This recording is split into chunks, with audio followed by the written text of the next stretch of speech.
இரட்சகருமாகிய இயேசு கிறிஸ்துவின் அன்பான நாமத்தில் உங்கள் யாவருக்கும் கிருபையும் சமாதானம் நிறைவாய் உண்டாயிருப்பதாக. இந்த நாளிலும் நாம் தியானத்திற்கென்று தெரிந்து கொள்ளப்பட்ட பகுதி யோவான் 10ஆம் அதிகாரம் 27-28வது வசனம்.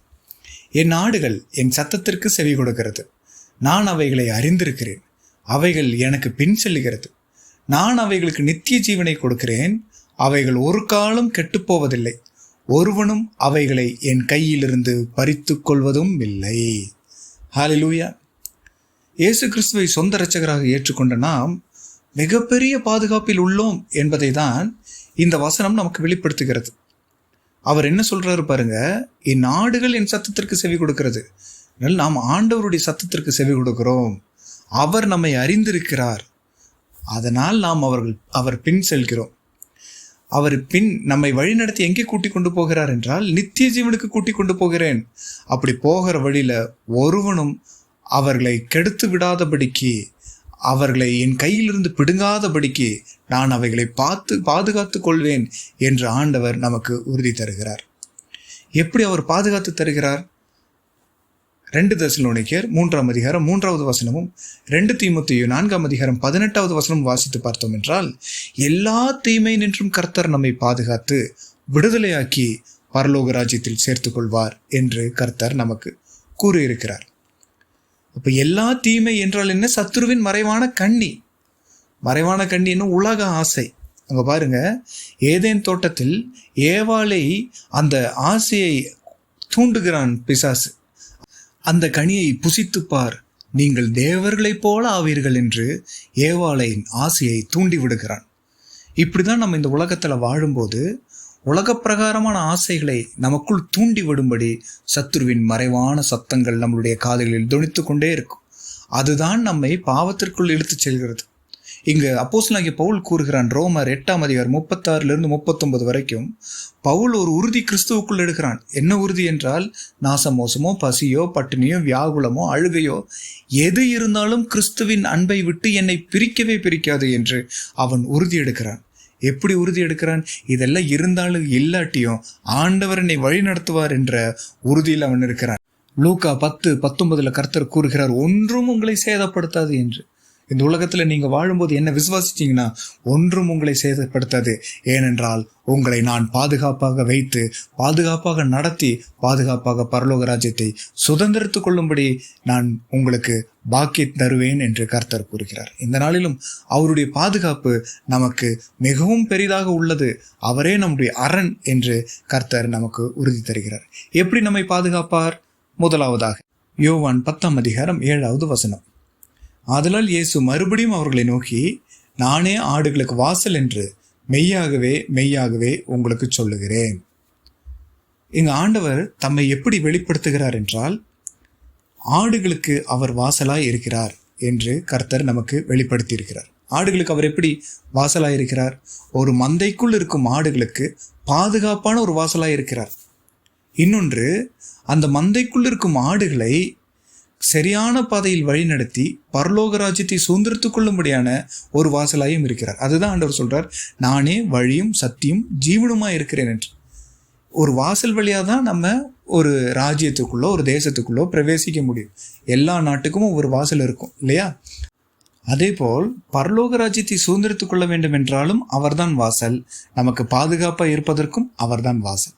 எப்படி? அன்னைக்கு ஏதேன் தோட்டத்திலிருந்து மனுஷர்கள் வெளியே வந்த உடனே ஆண்டவரின் ஏதேன் தோட்டத்துக்குள்ள யாரும் வரக்கூடாதுன்னு வாசலை அடைத்து தூதர்களை காவலுக்கு வைத்தார். இன்னைக்கு அதே தேவனுடைய பிரசனத்திற்குள் திரும்பி போகும்படியாக ஆண்டவர் இயேசு கிறிஸ்துவே நமக்கு வாசலாய் இருக்கிறார். கிறிஸ்துவை விசுவாசித்தவர்கள் எவரும் பரலோக ராஜ்யத்தை சுதந்திரத்துக் கொள்ளும் அந்த சுதந்திரத்தையும் அந்த ஒரு விடுதலையும் கர்த்தர் நமக்கு தந்திருக்கிறார். இப்படி பரலோக ராஜ்யத்துக்குள் பிரவேசிப்பதற்கும் அவர் வாசலாயிருக்கிறார். இரண்டாவது, திருடர்களும் கொள்ளைக்காரங்களும் நம்மை வந்து கொள்ளையிட்டு போய்விடாதபடிக்கு, நம்மளை திருடி கொண்டு போய்விடாதபடிக்கு, கர்த்தரை விட்டு தூரமாக கொண்டு போய் விடாதபடிக்கு இவர் பாதுகாப்பு என்னும் வாசலாய் நமக்கு இருக்கிறார். எப்படி? இப்போ ஆண்டவருடைய சபையில நம்ம இருக்கிறோம்னு வைங்க, ஆண்டவருடைய மந்தைக்குள்ள இருக்கிறோம், இவர் வாசலாய் இருக்கிறார், கிறிஸ்துவோ நமக்கு வாசலாய் இருக்கிறார். அப்படின்னா நம்மை வழி நடத்தும்படி அவர் அந்த உண்மையான வாசல் வழியாய் ஒரு மேய்ப்பனை அவர் அனுப்புவார். இதே நம்மை வழிமாற்றி, அதாவது ஒரு திருடங்கள்லாம் பார்த்தீங்கன்னா கரெக்டான வாசல் வழியே வரமாட்டாங்க, எட்டி குதிச்சு தான் வருவாங்க. அப்படி மதில் எட்டி குதித்து அந்த வேலியை தாண்டி வந்து நம்மை களவாய் கொண்டு போகிற ஒரு சில உபதேசக்காரர்களை கர்த்தர் அனுமதிக்க மாட்டார் என்று கூறுகிறார். என்றால் நம்மளுடைய வாழ்க்கையில் கர்த்தரிடத்தில் கூட்டி செல்லும் அந்த ஒரு மெய்ப்பனை நான் இந்த வாசல் வழியாக அனுப்புவேன், வேற யாரும் இந்த வாசல் வழியா விடமாட்டேன் என்று சொல்லி ஒரு பெரும் பாதுகாப்பு கர்த்தர் நமக்கு தருகிறார். நம்மளுடைய ஆத்துமாவை எவனும் வஞ்சித்து விட்டு போய்விடக்கூடாது என்று அவர் நமக்கு முன்பாக வாசலிலே நிற்கிறார். அவர் யாரை அனுமதித்திருக்கிறாரோ அவர்களை தான் கர்த்தர் நமக்கு மேய்ப்பர்களாய் அனுப்புவார். அந்த மேய்ப்பர்களுடைய வார்த்தையை கேட்டு இந்த வாசல் வழியை நாம் பிரவேசிக்கும் போதுதான் பரலோக ராஜ்யத்தை நமக்கு சுதந்திரித்துக் கொள்ள முடியும். அப்போ நம்மளுடைய பாதுகாப்பு அவரே, பரலோக ராஜ்யத்தின் பிரவேசிப்பமும் அவரே என்று நாம் அவரை விசுவாசிக்க வேண்டும். இப்படி நம்மளுடைய எல்லா காரியங்களுக்கும் அவரே வாசலாயிருக்கிறார். யோவான் 10:11 நானே நல்ல மேய்ப்பன், நல்ல மேய்ப்பன் ஆடுகளுக்காக தன் ஜீவனை கொடுக்கிறான். ஆண்டவர் இங்கே தம்மை ஒரு நல்ல மேய்ப்பனாக காட்டிக்கொள்கிறார். அப்படின்னா என்ன அர்த்தம்னா, தம்முடைய ஆடுகளுக்காக அவருடைய சத்தத்தை கேட்டு அந்த சத்தத்தை கேட்டு அவருக்கு பின் வருகிற தம்முடைய ஆடுகளுக்காக ஒரு நல்ல மேய்ப்பனாயும் நல்ல பாதுகாவலராயும் இருக்கிறேன் என்று அவர் கூறுகிறார். நல்ல மேய்ப்பனுக்கு ஒரு சிறந்த உதாரணம் சங்கீதம் 23. ஏன்னா சங்கீதக்காரனாகிய தாவீது ஆடுகளின் நிலைமையிலிருந்து அந்த சங்கீதத்தை எழுதியிருப்பான். அப்போ ஒரு மேய்ப்பன் என்ன செய்ய வேண்டும் என்று ஒரு ஆடு எதிர்பார்க்குதோ அந்த எதிர்பார்ப்பை அவன் அதிலே கூறியிருப்பான். அதே போலதான் கர்த்தர் நம்மை வழி நடத்துகிறார். நாம் ஒரு ஆடுகளாய் இருக்கிறோம். அவர் நம்மை நல்ல அமர்ந்த நீரூற்று அன்றைக்கு கொண்டு போய் விடுகிறார். நல்ல ஆகாரத்தை தருகிறார். நம்மளுக்கு என்ன தேவையோ, ஆத்துமாவை பலப்படுத்தும்படி என்ன தேவையோ, மாம்சத்தை பலப்படுத்தும்படி என்ன தேவையோ, அப்படி இந்த உலகத்தில் கர்த்தர் நம்மை வழி நடத்தி வருகிறார். இப்போ ஒருவேளை நல்ல மேய்ப்பன் ஆண்டவர் இயேசு கிறிஸ்து அந்த ஆடுகளை வழி நடத்துறார். ஒருவேளை இந்த மேய்ப்பனுக்கு பதிலாக ஒரு வேலையாட்களை நியமித்திருந்தாருன்னு வைங்க. இந்த ஆடுகளுக்கு சொந்தக்காரங்க அல்ல, ஆனால் சம்பளத்துக்காக இந்த ஆடுகளை பார்த்து கொள்ள வந்திருக்கிறான்னு வச்சுக்கோங்களேன். அவன் எப்படி அந்த ஆடுகளை பார்த்துருப்பான்?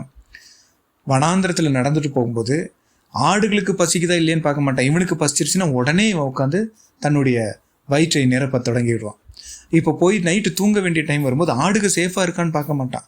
இவனுக்கு தூக்கம் வந்துருச்சு, இவன் தூங்கிடுவான். அப்போ இவன் தூங்கின டைமில் ஒரு கரடியோ சிங்கமோ வந்து ஒரு ஆட்டையோ அவனோட ஆடுகளுக்கு ஒரு சிலவற்றை பிடித்து கொண்டு போனாலும் இவன் அதை பற்றி கவலையே பட மாட்டான். ஏன்னா இவனுக்கு இவன் காரியம்தான் முக்கியம். அப்படி ஒரு பொய்யான மெய்ப்பனா அல்லாமல், தன்னுடைய காரியங்களை பார்த்து கொள்ளும் மெய்ப்பனா அல்லாமல், நானே நல்ல மெய்ப்பன், முதலாவது ஆடுகளுக்கு என்ன தேவை என்றுதான் அவர் பார்த்து வழி நடத்துவார். பின்பு ஆடுகளுக்கு எந்த விதமான ஒரு தீங்கும் வந்துவிடக்கூடாது என்று. அப்படி ஒரு வேளை சிங்கமோ கரடியோ வந்தா அதன் வாயிலிருந்து கர்த்தர் தம்முடைய ஜீவனை தந்து, ஒரு நல்ல மேய்ப்பன் தன் ஜீவனையே தந்து அந்த ஆட்டை பாதுகாப்பான். சிங்கத்துக்கு முன்பாக தன் உயிரை துச்சமாக எண்ணிக்கொண்டு அந்த ஆட்டின் உயிர் தான் பெரிது என்று எண்ணி அந்த ஆட்டின் உயிரை எப்படி காப்பாற்றுவானோ அதே போலதான் ஒரு நல்ல மேய்ப்பனாக நான் அவர்களுக்கு நடந்து கொள்வேன் என்று கர்த்தர் கூறுகிறார். அப்படிதான் அவர் தம்முடைய ஜீவனையை தந்து நம்மை ரட்சித்திருக்கிறார். எதற்காக? இந்த உலகம் என்னும் சிங்கத்தின் கைக்கோ, வஞ்சனை என்னும் கரடியின் கைக்கோ, அதன் வாய்க்கு நம்ம போய் சிக்கிவிடக்கூடாது என்று நம்மை ஆடுகளாக எண்ணி அவரே நல்ல மேய்ப்பன் என்று சொல்லி தம்முடைய ஜீவனையும் தந்து அவர் 3ஆம் நாளில் உயிரோடு எழுந்து நம்மை ரட்சித்து பாதுகாப்பாக வழி நடத்தி கொண்டிருக்கிறார். என்றால் அவருடைய மந்தைக்குள் இருக்கும் நாம் அவருடைய சத்தத்திற்கு செவி கொடுத்து வாழும்போது கர்த்தருடைய பாதுகாப்பில் நாம் இருக்கிறோம். 3ஆவதாக, நான் அவைகளுக்கு நித்திய ஜீவனை கொடுக்கிறேன், அவைகள் ஒரு காலம் கெட்டு போவதில்லை, ஒருவனும் அவைகளை என் கையிலிருந்து பறித்து கொள்வதும் இல்லை. இந்த வசனத்துல பாருங்க, ஒருவனும் அவைகளை என் கையிலிருந்து பறித்து கொள்வதும் இல்லை என்று ஆண்டவர் நமக்கு மிகப்பெரிய பாதுகாப்பின் உறுதியை தருகிறார்.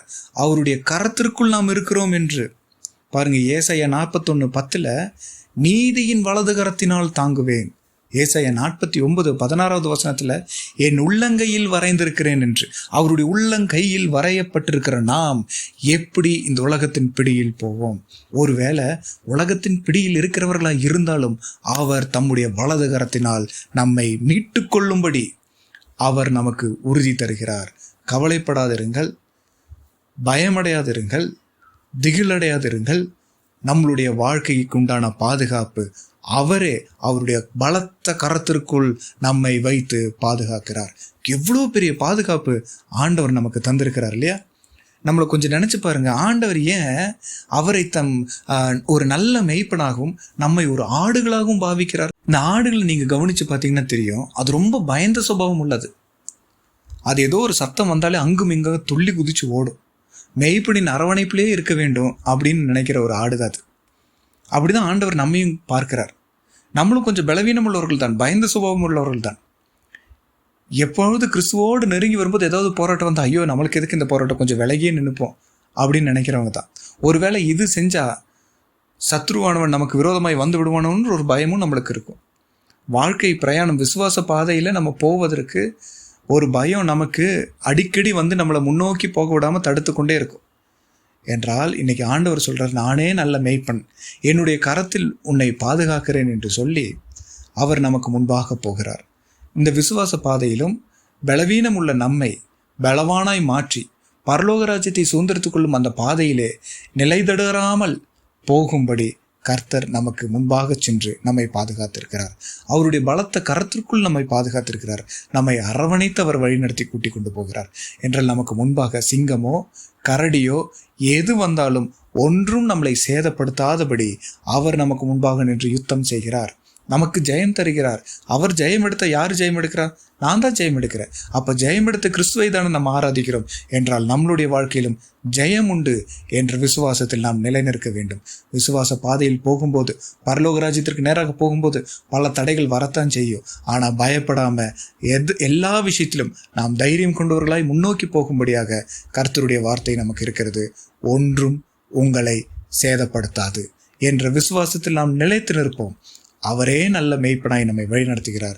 ஒருவனும் நம்மை அவரிடமிருந்து பிரிக்கவே இயலாது என்று கர்த்தர் நமக்கு உறுதி தருகிறார். விசுவாசத்தில் நிலைத்து நிற்போம், பரலோக ராஜ்யத்தை சுதந்திரித்துக் கொள்வோம். கர்த்தர் தாமே இந்த வார்த்தையை ஆசீர்வதிப்பாராக. ஆமேன், ஆமேன்.